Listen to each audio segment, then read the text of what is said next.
양소영 변호사의 상담소, 양담소를 찾아주신 여러분 환영합니다. 양소영입니다.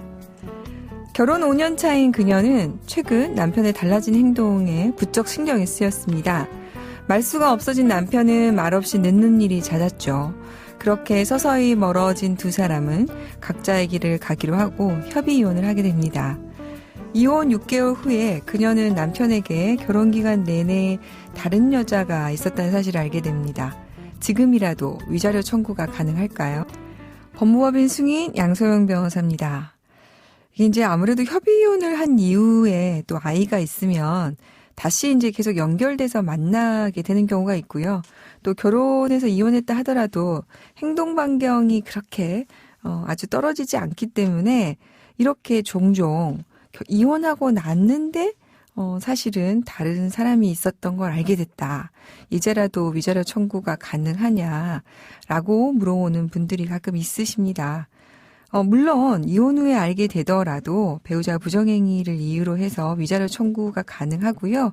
위자료 청구라는 것은 이 불법 행위에 대해서 안 날로부터 3년, 있은 날로부터 10년이기 때문에 가능합니다. 그런데 이제 포인트는 이러한 부정행위 외도가 혼인 기간 중에 있었다는 것을 입증해야 되는 거죠. 그래서 말씀드린 사연에서 보면은 다른 여자가 있었다는 것을 알게 되셨는데 그것이 그냥 친한 사이였는지 실제로 혼인 기간 중에 서로 사랑하는 사이, 남녀관계로 볼만한 사이였는지에 관해서 증거가 있어야만 위자료 청구를 할 수 있다는 거 유의하셔야 될 것 같습니다. 양담소에서 함께 나눠볼 법률 궁금증이 있으시다면 YTN 라디오 양소영 변호사의 상담소 홈페이지에 남겨주시면 됩니다. 화나고 답답하고 억울한 당신의 법률 고민 함께 풀어볼게요. 오늘은 이충윤 변호사님과 함께 하도록 하겠습니다. 변호사님 안녕하세요. 네, 안녕하세요. 이충윤 변호사입니다. 반갑습니다. 네. 우리 되게 서로 친하잖아요. 그죠? 네. 왜 이제 나와주셨어요. 오늘 첫 출연이신데요. 우리 양담소 의외로 되게 인기 많습니다. 송 많이 들으셨죠? 양소영 변호사님이 하시니까 당연히. 네, 우리 애청자분들에게 소개 좀 부탁드릴게요. 네, 안녕하세요. 저는 법무법인 해율에서 파트너 변호사로 근무하고 있는 이충윤 변호사라고 합니다. 양소영 변호사님과 함께 대한변호사협회에서 대변인도 하고 있고 여러 가지 사회활동하면서 열심히 일하고 있습니다. 네, 정말 대단한 아기 둘 아죠? 맞습니다. 네, 아빠신데요. 외모는 굉장히 귀여우십니다. 보이는 라디오로 보셔야 되는데.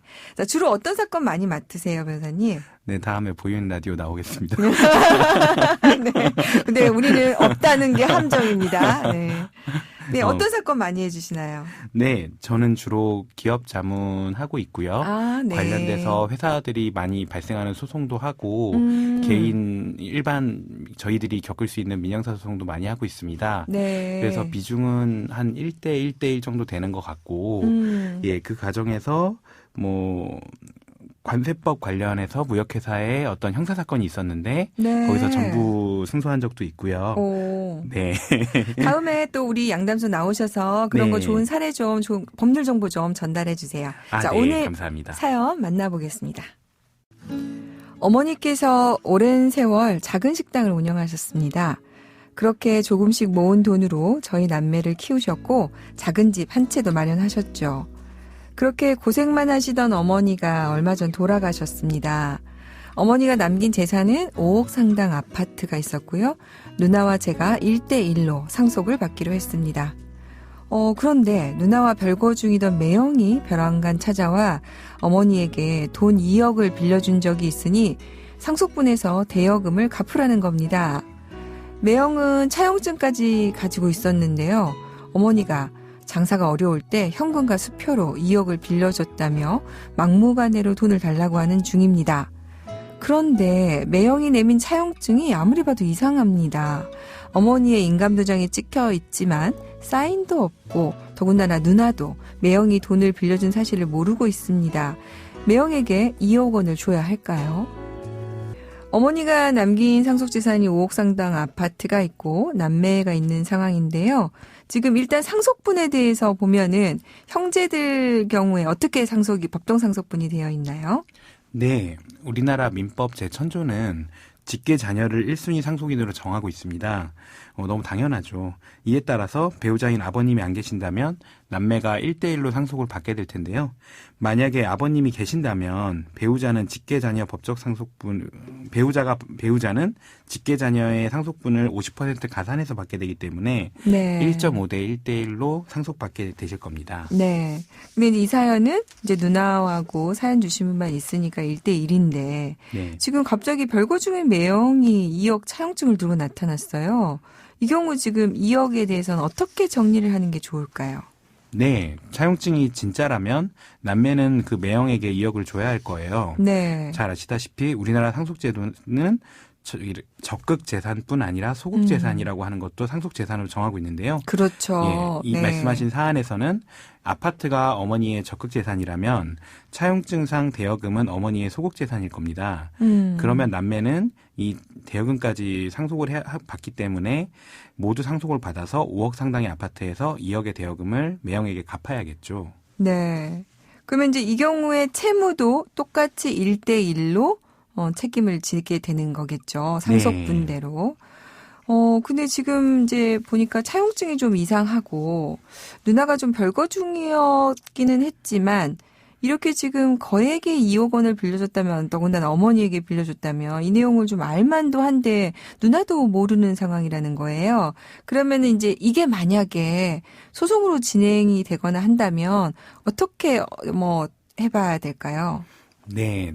대여금 관련한 민사소송은 아마 우리나라에 제일 많은 소송 중에 하나일 텐데요. 네. 차용증은 거기에서 가장 중요한 증거라고 할 수 있겠습니다. 예, 그렇지만 이 사안에서는 꼼꼼히 살펴볼 만한 사정들이 존재하는 것 같아요.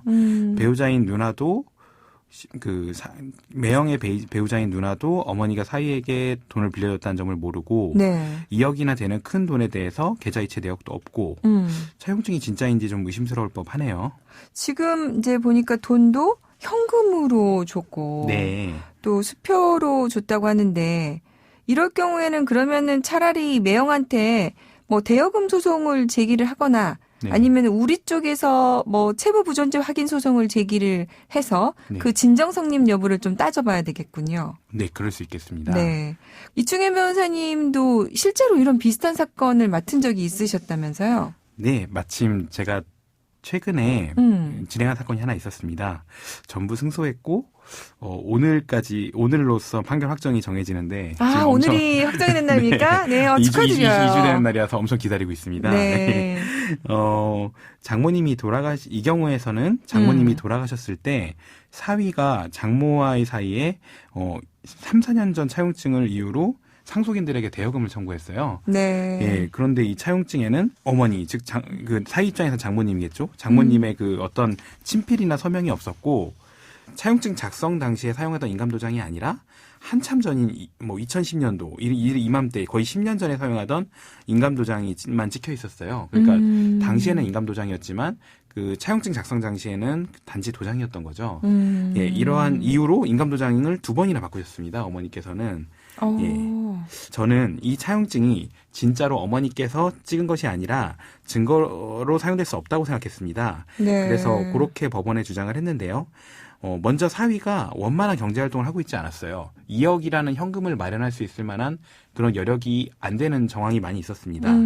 그런데 이 2억이나 되는 돈을 사위가 장모한테 빌려줬다는 거예요. 그런데 그 객관적인 어떤 은행 거래 내역은 없고 현금이나 수표를 빌려줬다고 하고, 예, 그리고 이 뒷받침할 만한 어떤 그 은행, 증권사 이런 금융거래 내역이 전혀 없었던 거죠.